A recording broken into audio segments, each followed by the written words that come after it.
अस्सलामुअलैकुम, this is Ishan Akbar. इस video lecture में हम बेसिक मैकेनिक्स को स्टार्ट करने जा रहे हैं। इसका पहला ही टॉपिक है रेक्टेंगुलर वेक्टर एडिशन। सबसे पहले हम वेक्टर के कंपोनेंट्स फाइंड करेंगे और उसके बाद हम वेक्टर एडिशन करेंगे। 2 या 3 वेक्टर्स की एक एग्जांपल मैंने इंक्लूड की है, उसको देखते हैं। तो बेसिकली हमने रेक्टेंगुलर कंपोनेंट्स फाइंड करने हैं इसमें और फिर उनको ऐड करना है at the end for to get resultant vector. तो उसके लिए मैंने एग्जांपल इंक्लूड की है, उसको हम देख लेते हैं, उसकी स्टेटमेंट को और उसकी फिगर को, उसके बाद हम उसे सॉल्व करते हैं। Determine the magnitude of the resultant force and its direction with respect to positive x axis. अब बेसिकली जो वेक्टर होता है, जो वेक्टर है उसके लिए 2 चीज़ें रिक्वायर्ड होती हैं। एक उसकी मैग्नीट्यूड चाहिए होती है उसकी डिस्क्रिप्शन के लिए, मीन उसकी वैल्यू क्या है विद यूनिट, और फिर दूसरी चीज़ उसकी डायरेक्शन चाहिए होती है। अगर कोई भी वेक्टर है और आपको उसकी डायरेक्शन का आइडिया नहीं है तो फिर आप उसको ग्राफ पे ड्रॉ नहीं कर सकते। स्केलर चीज़ को ग्राफ पे ड्रॉ करना की ज़रूरत ही नहीं होती है। जो वेक्टर है उसको ज़रूरत होती है क्योंकि वो डायरेक्शनल इम्पैक्ट रखता है या उसकी डायरेक्शनल क्वांटिटी भी होती है, डायरेक्शनल वैल्यू भी होती है। तो सिंपली आप ये कह लें कि एक वेक्टर को डिस्क्राइब करने के लिए आपको मैग्नीट्यूड, डायरेक्शन और मैग्नीट्यूड विद यूनिट ये रिक्वायर्ड होती है। Magnitude with unit and direction ये मैंडेटरी हैं। अगर आप स्केलर की बात कर रहे हैं तो स्केलर के केस में इन एक चीज़ की ज़रूरत होती है, that is magnitude and with unit, no direction is needed for scalar. उसके लिए ये एक एग्जांपल है। 3 फोर्सेस हैं मेरे पास, इनको हम डील करेंगे और फिर हम रिजल्टेंट वेक्टर फाइंड करेंगे। तो सबसे पहला जो काम होता है, स्टेप 1 जो है आपका, अगर आपको फिगर क्लियर नज़र आ रही है तो स्टेप 1 में आप क्या करते हैं, यू ड्रा दी, पहला जो काम है that is free body diagram है कि आपने फ्री बॉडी डायाग्राम ड्रॉ करनी है। अब ये जो पूरी आपको एक नज़र आ रहा है हुक जो नज़र आ रही है, इस हुक को आपने एक पॉइंट कंसिडर करना है। ये सारी देखें, इस फोर्स को अगर हम एक्सटेंड करते हैं तो ये भी इसी पॉइंट पे मिलती है जाके, इसको एक्सटेंड करते हैं तो ये भी इसी पॉइंट पे मिलती है और इसको एक्सटेंड करते हैं तो ये भी इसी पॉइंट पे। तो ये कॉन्सेंट्रिक फोर्सेस हैं। कॉन्सेंट्रिक मीन इनका स्टार्टिंग पॉइंट एक ही है। तो फ्री बॉडी मीन्स कि आपने इसको एक डॉट लेना है, ये जो पूरा आपकी हुक है इसका सेंटर को डॉट ले लें और उस पर आपने फोर्सेस अप्लाई करनी है। पहली फोर्स आप बल्कि एक्सेस बना लें, पहले ये एक्स एक्सेस है और ये वाई एक्सेस है। अब इन एक्सेस पे आपने फोर्सेस को ड्रॉ करना है डिपेंडिंग अपॉन देयर डायरेक्शंस जो भी गिवन है। अब जो आपकी एक फोर्स है उसको मैं थोड़ा सा लोअर लेवल पे रख लाऊँ ताकि हमें क्लियर नज़र आ जाए। एक फोर्स आपके पास ये है जो प्योरली एक्स एक्सिस पे लग रही है। देखें इसका जो एरो है ये एक्स एक्सिस के ऊपर जा रहा है, इसका मतलब ये, इसको मैं F1 का नाम देता हूँ। F1 is equal to 300 Newton. इसी तरह से आप दूसरी फोर्स ड्रॉ करेंगे, this is the second force, इसको मैं F2 कहता हूँ और ये देखें इसकी डायरेक्शन भी हमें पता है, that is equal to 400 newton. अब ये F1 300 है, इसकी direction purely along x axis है। ये जो F2 है this is between x and y axis, तो इसका जो एंगल है that is equal to 30 degree. और इसी तरह से तीसरी फोर्स जो हमें मिल रही है वो ये वाली है F3, इसको हम क्या देते हैं, F3 is equal to 250 Newton. जब ये तीनों फोर्सेस आप ड्रॉ कर चुके हैं और इसके साथ उसने यहाँ एक ट्रायंगल बना दिया हुआ है, ये ट्रायंगल, दिस इज़ 3, 4 एंड 5। अब ये 3, 4, 5 रूल का मतलब है कि आपने इसका एंगल जो है एक्स एक्सिस के साथ वो खुद से डिटरमिन करना है। यहाँ पे आप एक्स एक्सिस ड्रॉ करें, ये हॉरिजॉन्टल लाइन ड्रॉ करें और यहाँ पे जो एंगल बनेगा वो आपने फाइंड आउट करना है। वो एंगल फाइंड करने के लिए सिंपल रूल है कि आप ये यहाँ पे एंगल ये वाला चाहिए आपको, तो ट्रायंगल की सामने वाली जो साइड है वो परपेंडिकुलर होगी, ये जो साइड है ये बेस होगी और 90 डिग्री के सामने जो साइड होती है वो हाइपोटेन्यूस होता है। तो आप इस ट्रायंगल को यहाँ ड्रॉ करें सिंपली। ये वाला एंगल हमें चाहिए एक्स एक्सिस का साथ बन रहा है, लेट अस से जैसे थीटा, ये 3 है, ये 5 है और ये 4 साइड है। तो आप टैन थीटा ले लें, तो इस ट्रायंगल का टैन थीटा का मतलब परपेंडिकुलर ओवर बेस है, तो परपेंडिकुलर 3 है और बेस आपकी 4 है। तो ये जब आप ले लेंगे वैल्यू, कैलकुलेटर को यूज़ करते हुए आपने ये वैल्यू फाइंड कर लेनी है। tan इनवर्स ले लें और 3/4 कर दें 0.75। ये एंगल जो आपको मिलेगा थीटा इससे, that is equal to 36.9 degrees. इसको हम ऐसे लिख देते हैं।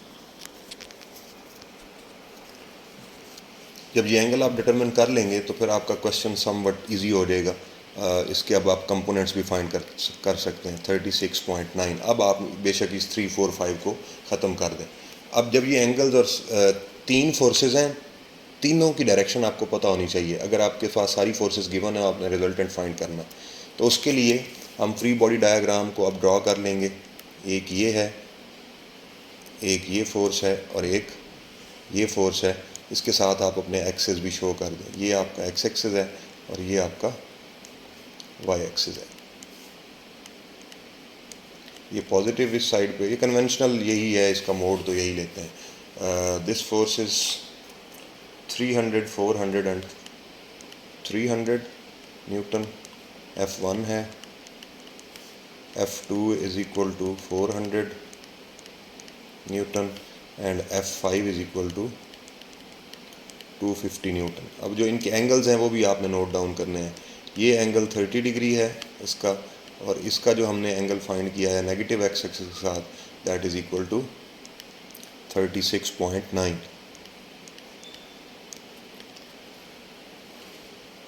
जब ये आप कर चुके हैं तो उसके बाद आप इनको रेक्टेंगुलर कंपोनेंट्स में रिजॉल्व करें। अब सबसे पहला, अब स्टेप 2 जो है, जब आपकी ये कैलकुलेशंस फ्री बॉडी डायग्राम की क्लियर हो जाएंगी तो स्टेप 2 है आपके कंपोनेंट्स फाइंड करना, कि हर फोर्स का दोनों एक्सिस के अलोंग कितने क्या क्या कंपोनेंट बनता है। कंपोनेंट मीन पार्ट्स क्या हैं हम दोनों फोर्सेस के। तो आप लेट से कहते हैं कि हम F1 से स्टार्ट करेंगे, तो जो F1 फोर्स है वो एग्जैक्टली अलोंग एक्स एक्सिस है, पॉजिटिव एक्स के अलोंग है, वाई के अलोंग इसकी कोई हाइट नहीं है, मीन ये फोर्स किसी हाइट की हामिल नहीं है। तो हम क्या देते हैं कि F1 जो है उसका एक कंपोनेंट है F1x, that is exactly along the x axis, तो एक्स कंपोनेंट उसका 300 ही रहेगा। लेकिन दूसरे केस में जो F1y है, मीन F1 फोर्स का y component that is equal to 0। ये तो सिंपल है क्योंकि ये एक्सिस के अलोंग ही है। अगर कोई फोर्स इस y एक्सिस के अलोंग है तो फिर उसका y कंपोनेंट होगा और x कंपोनेंट 0 होगा। एक एक्सिस पे फोर्स का उसी एक्सिस की वैल्यू रखेगा, दूसरे एक्सिस की वैल्यू 0 होगी। इसी तरह से दूसरा जो वेक्टर है, दूसरी जो फोर्स है, उसकी वैल्यू मैग्नीट्यूड हमारे पास है 400 न्यूटन, और उसका जो एंगल है उसको मैं F(θ2) कह देता हूँ, that is equal to 30 degree, और वो बन भी x के साथ रहा है, ये x एक्सिस के साथ इसका एंगल है। तो y कंपोनेंट इसका अगर आपने लेना है, x कंपोनेंट लेना है, F2x that is equal to F2 into cos θ2। अब F2 400 है और थीटा जो है वो आपका 30 डिग्री है, cos 30 लिखें तो इससे आपके पास इसकी वैल्यू आ जाएगी 400 इंटू cos 30, 346.4 न्यूटन। अब इसका आप y कंपोनेंट फाइंड करें तो F2y is equal to F2 times sine theta. अब F2 की वैल्यू 400 है और साइन थीटा की जगह पे आप 30 डिग्री पुट करेंगे, this will be equal to 200 newton. तो ये दो फोर्सेस के कंपोनेंट्स हमें मिल गए हैं। अब हमारे पास जो एक फोर्स रहती है, दैट इज़ थर्ड वन। आप सेपरेट हर फोर्स को डील कर लें, मतलब डिफरेंट उसकी बना लें ज्योमेट्रीज। इधर से आप दोबारा से एक्स वाई एक्सेस बनाएं, ये बन गए, और आपका ये वेक्टर ऐसे जा रहा है इस डायरेक्शन में। अब इनकी आपने डायरेक्शन भी देखनी है कि एक्स पॉजिटिव किधर है, नेगेटिव किधर है, उससे ख्याल से चलना है। अब ये चूँकि इधर लेफ़्ट साइड पे ऊपर जा रहा है और लेफ़्ट साइड पे जा रहा है, तो इसके कंपोनेंट्स ये होंगे। एक इसका कंपोनेंट ये होगा F3y, और एक इसका कंपोनेंट इधर से ऐसे आएगा, दैट इज़ F3x। x इसका नेगेटिव होगा क्योंकि लेफ़्ट साइड पे जा रहा है, और y इसका पॉजिटिव होगा क्योंकि ऊपर की तरफ जा रहा है। तो F3x लेने के लिए हम क्या करेंगे, इसकी वैल्यू हमें पता है 250, और यहाँ जो एंगल है इसका दैट इज़ 36.9। तो ये क्या होगा, F3 इंटू cos 36.9, या θ3 कह दें, वो डिपेंड करता है आप पे। तो F3 इज़ 250 टाइम्स cos 36.9 करेंगे, दिस इज़ 199, आप ये कह दें कि ये 200 न्यूटन है अप्रॉक्सीमेटली। और F3y फाइंड करना है तो ये इक्वल होगा F2, चूँकि एक्सेस के साथ एक्स एक्सेस के साथ एंगल बन रहा है तो इधर साइन थीटा आ जाएगा, तो वो मैं डायरेक्टली इसको कैलकुलेट करके लिख देता हूँ। 250 into sine 36.9, this comes to be 150 approximately 150 newton. तो तीन फोर्सेस थी हमारे पास, तीनों के हमारे पास कंपोनेंट्स आ गए। F3x हमारे पास आया 200 न्यूटन, लेकिन इसके साथ आप माइनस वैल्यू लिखेंगे क्योंकि ये जो F2x है ये लेफ्ट वर्ड जा रहा है, लेफ्ट साइड पे। F3y पॉजिटिव होगा। उसी तरह से अगर आप F2y को देखें, ये फोर्स ऊपर की तरफ जा रही है तो इसका y कंपोनेंट ऊपर की तरफ होगा पॉजिटिव, और यहाँ से ये राइट जा रही है तो ये इसका कंपोनेंट होगा x, और ये भी पॉजिटिव होगा। ये F2y है और ये F2x है, और F1 वैसे भी x पॉजिटिव x की तरफ है तो वो भी पॉजिटिव होगी। तो अब आपने देखना है कि ये भी पॉजिटिव कंपोनेंट है, F2x भी पॉजिटिव है, F2y भी पॉजिटिव है, F3x नेगेटिव है -200।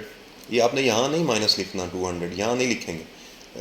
वेक्टर जब शो कर रहे हैं तो फिर लिखने की ज़रूरत नहीं है क्योंकि उसकी डायरेक्शन खुद ही बता रही है कि वो नेगेटिव की तरफ है, और 200 न्यूटन इसकी लेंथ है। इसी तरह से यहाँ जब आप मैग्नीट्यूड लिखने लगें तो वहाँ लिख दें F3x is equal to 200 minus और F3y is equal to 150 Newton. ये तीनों वेक्टर्स के आपके पास एक्स और वाई कंपोनेंट्स आ गए हैं, उनको आपने यहाँ पे नोट डाउन कर लेना है, या सिंपली आप कहें जी मैंने रिजल्टेंट कंपोनेंट फाइंड करना है। अब रिजल्टेंट के लिए हम क्या करते हैं कि हम एक वेक्टर के ऊपर दूसरा और दूसरे के ऊपर तीसरा अरेंज कर देते हैं डिपेंडिंग अपॉन देयर डायरेक्शन। अब एक जो वेक्टर है आपका वो यहाँ से स्टार्ट हो रहा है, उसको मैं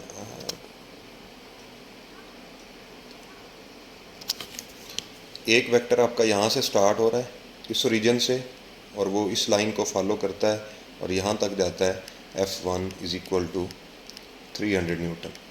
उसके बाद एक दूसरा वेक्टर है, वो शुरू तो ज़ीरो से होता था लेकिन हम रेक्टेंगुलर कंपोनेंट्स पे जा रहे हैं तो हम इसके हेड से स्टार्ट करेंगे। दूसरा वेक्टर वो ऐसे मूव कर रहा है और उसका एंगल कितना था यहाँ पे 30 डिग्री। इसी तरह से ये तीसरा वेक्टर रीजन से स्टार्ट हो रहा है लेकिन हम हेड टू टेल के लिए यहाँ से मतलब रेक्टेंगुलर कंपोनेंट्स के लिए सॉल्व करना है तो यहाँ से ऐसे मूव करेंगे और वो इस एक्स के साथ कितना एंगल बना रहा है 36.9 डिग्री। अब head to tail rule says कि आपने फर्स्ट वेक्टर के ये F1 है, ये F2 है और ये F3 है, तो यहाँ से आपने टेल से शुरू करना है फर्स्ट वेक्टर की और लास्ट वेक्टर के हेड तक रुकना है, तो this vector will be known as the resultant vector. अब इसको हासिल कैसे करते हैं हम रिजल्टेंट वेक्टर को, इसके कंपोनेंट्स बना लें। अब देखें ये यहाँ से स्टार्ट हो रहा है और यहाँ तक जा रहा है तो आप इसका एक एक्स कंपोनेंट बना लें। इसी तरह से ये यहाँ से वर्टिकली जाना है तो यहाँ से स्टार्ट हो रहा है और ये ख़त्म कहाँ पे हो रहा है जाके यहाँ पे, तो आप इसका एक वाई कंपोनेंट बना लें। तो ये FRY and this is FRX, ये दो कंपोनेंट्स बन गए। रिजल्टेंट वेक्टर के भी दो हैं, हर वेक्टर के भी दो कंपोनेंट, रिजल्टेंट के भी दो कंपोनेंट। अब ये फाइंड कैसे करना है, सिंपल इसका प्रोसीजर है। आपने FRX कैसे फाइंड करना है, that is equal to F1x plus F2x plus F3x। अब होगा बेसिकली क्या कि इसका x कंपोनेंट F1 का, इसका x कंपोनेंट F2 का। अब ये तो दो पॉजिटिव हैं क्योंकि राइट साइड पे जा रहे हैं, इसका f कंपोनेंट नेगेटिव है तो ये यहाँ से हम वापस फिर देखेंगे ये इधर वाला जो कंपोनेंट है F3x, तो आपका रिजल्टेंट जो FRX बचेगा वो यहाँ तक होगा, ये वाला जो कंपोनेंट है मतलब इसकी मूवमेंट के लिहाज से, तो ये आपके पास FRX आ जाएगा। तो सिंपली वो हम लिखेंगे, सिर्फ मैग्नीट्यूड लिखें FRX, उसकी जो भी वैल्यू है वो आप नोट डाउन करें। F1x की जो वैल्यू है वो कितनी है, that is equal to 300 newton ही थी क्योंकि उसमें सिर्फ वो है x कंपोनेंट है। F2x की वैल्यू आपके पास आई थी F2x इज़ 346.4 और F3x की वैल्यू F2x की 346.4 है और F3x जो है उसकी वैल्यू आप देखें तो -200 है। मीन्स ये मैग्नीट्यूड हम लिख रहे हैं, हम ये मैग्नीट्यूड फाइंड कर रहे हैं तो यहाँ पे आपने -200 लिखना। इसको जब आप सॉल्व करेंगे दिस विल बी 446.4 न्यूटन। ये आपके पास x कंपोनेंट आ गया आपके रिजल्टेंट वेक्टर का। उसके बाद आपने एफ आर वाई फाइंड करना है। एफ आर वाई क्या होता है, वो भी वही तीनों का समेशन होगा, F one y plus F two y. यहाँ आपने प्लस का सिंबल ही लिखना है, जब वैल्यूज़ पुट करेंगे वो जो माइनस होगी वो खुद ही माइनस लिखी जाएगी।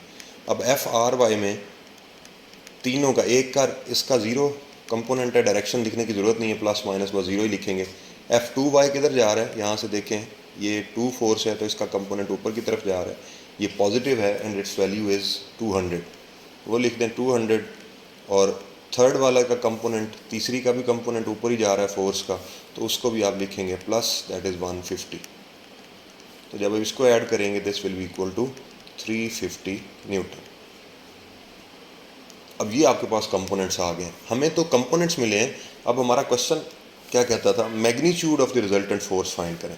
सिंपली जब आपके पास फोर्स के कंपोनेंट्स आ गए रिजल्टेंट के, एक्स कंपोनेंट भी आ गया, वाई कंपोनेंट भी आ गया, तो आपने उसकी मैग्नीट्यूड फाइंड करने के लिए ये तरीका अपनाना है। एफ आर ये वेक्टर है, रिजल्टेंट वेक्टर है, इसकी मैग्नीट्यूड किसके इक्वल होती है, आपने सिंपली उस रिजल्टेंट वेक्टर का एक्स कंपोनेंट उसका स्केयर प्लस उस रिजल्टेंट वेक्टर का वाई कंपोनेंट उसका स्केयर और स्केयर रूट लेना है। तो पैथागोरस थ्योरम आप कह देंगे, ये इस पर अप्लाई होता है। तो 446.4 का स्केयर प्लस 350 का स्केयर और इसका लें आप स्केयर रूट, तो एफ आर मैग्नीट्यूड जो होगी दैट इज़ इक्वल टू, उसको हम 446.4 का स्केयर प्लस 350 का स्केयर और इसका आप स्केयर रूट ले लें, तो आंसर इज़ 567.25 न्यूटन। अब ये जो आपकी फोर्स जा रही है, ये वाली फोर्स यहाँ से जो स्टार्ट होती है और ये जाती है इस लेवल पे, इसकी जो लेंथ है या इसकी जो मैग्नीट्यूड है that is equal to 567.25 newton. ये मैग्नीट्यूड आपके पास आ गई, इसको हम कहते हैं मैग्नीट्यूड। एक काम अब हमारा हो गया, क्योंकि ये फोर्स वेक्टर क्वांटिटी है तो इसकी डायरेक्शन जब तक नहीं होगी तो आप 567.25 का मतलब किधर है, इसकी डायरेक्शन क्या है, तो वो डायरेक्शन फाइंड करने के लिए हमें मूव करना है टुवर्ड्स ट्रायंगल। आप एक नई ट्रायंगल बनाएं। देखें अब आपने क्या करना है, सिर्फ रिजल्टेंट वेक्टर बनाना है और उसके दो कंपोनेंट्स एक्स और वाई एक्सिस बना देने हैं। एक्स और वाई कंपोनेंट, ये एक्स कंपोनेंट है इसका जिसको हम एफ आर एक्स कहते हैं, उसकी वैल्यू कितनी है 446.4, तो दिस विल बी 446.4। और वाई कंपोनेंट की वैल्यू कितनी है, दैट इज़ 350 न्यूटन और ये आपके पास वैल्यू है 567.25। अब आप वेक्टर्स को भूल जाएं, अब सिर्फ आपने रिजल्टेंट लेना था, रिजल्टेंट आ गया तो वेक्टर्स को लिखने की ज़रूरत नहीं है। अच्छा, अब इन ये दोनों वैल्यूज़ देखें पॉजिटिव आई हैं, ये भी पॉजिटिव है, ये भी पॉजिटिव है। इन दोनों पॉजिटिव का मतलब ये है कि आपका एक्स कंपोनेंट पॉजिटिव राइटवर्ड है और आपका वाई कंपोनेंट अपवर्ड है, दोनों पॉजिटिव डायरेक्शन में है, नेगेटिव डायरेक्शन में नहीं है। अगर यहाँ पे किसी भी चीज़ का या किसी एक कंपोनेंट का आंसर नेगेटिव आता तो इसका मतलब है उसकी डायरेक्शन डाउनवर्ड होती, तो रिजल्टेंट फिर उस तरह से ड्रॉ होता।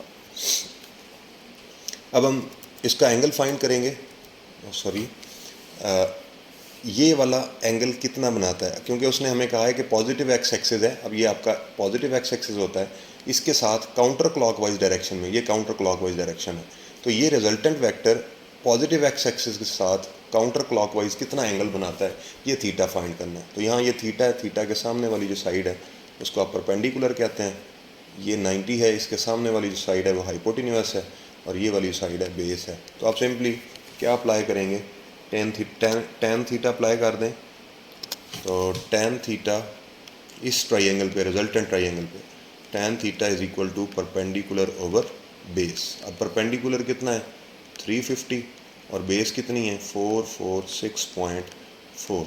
आप इनको डिवाइड करें और टेन इनवर्स कर लें, 350 डिवाइड बाय 446.4, तो आपके पास आता है एंगल आता है 38.1 nearly, theta is equal to 38.1 degrees. अब ये आपका एंगल है जो आपका रिजल्टेंट पॉजिटिव एक्स एक्सिस के साथ बना रहा है, इस पॉजिटिव के साथ। तो दो चीज़ें हमसे मांगी गई थी और वो दो चीज़ें हमने फाइंड कर ली हैं। इसको आप बेशक यहाँ पे लिख दें थीटा आर रिजल्टेंट वेक्टर का। जब आप एंड करेंगे इसको तो एंड टाइम पे आपने लिखना है एफ आर की magnitude that is equal to 567.25 newton and theta is equal to 38.1। तो ये बेसिकली इसकी डायरेक्शन है। आपको पता चल गया कि फर्स्ट क्वाड्रेंट के अंदर है और इसका एंगल एक्स एक्सिस के साथ 38.1 है। तो आपने 567.25 न्यूटन की फोर्स ड्रॉ करनी है किस क्वाड्रेंट में, फर्स्ट क्वाड्रेंट में, क्योंकि यहाँ से हमें इनकी अरेंजमेंट से ही लग रहा है कि फर्स्ट क्वाड्रेंट में रहेगा। और इसका एंगल कितना होगा एक्स एक्सिस के साथ, that is 38.1 degrees. I hope कि आपको ये क्वेश्चन समझ आ गया होगा। इसी बेस पे आप बाकी क्वेश्चंस को इनिशिएट कर सकते हैं या उनको सॉल्व कर सकते हैं। अगर कोई इशू हो तो you are more than welcome, you can ask any question any time. Till then take care of yourself. Allah हाफिज़।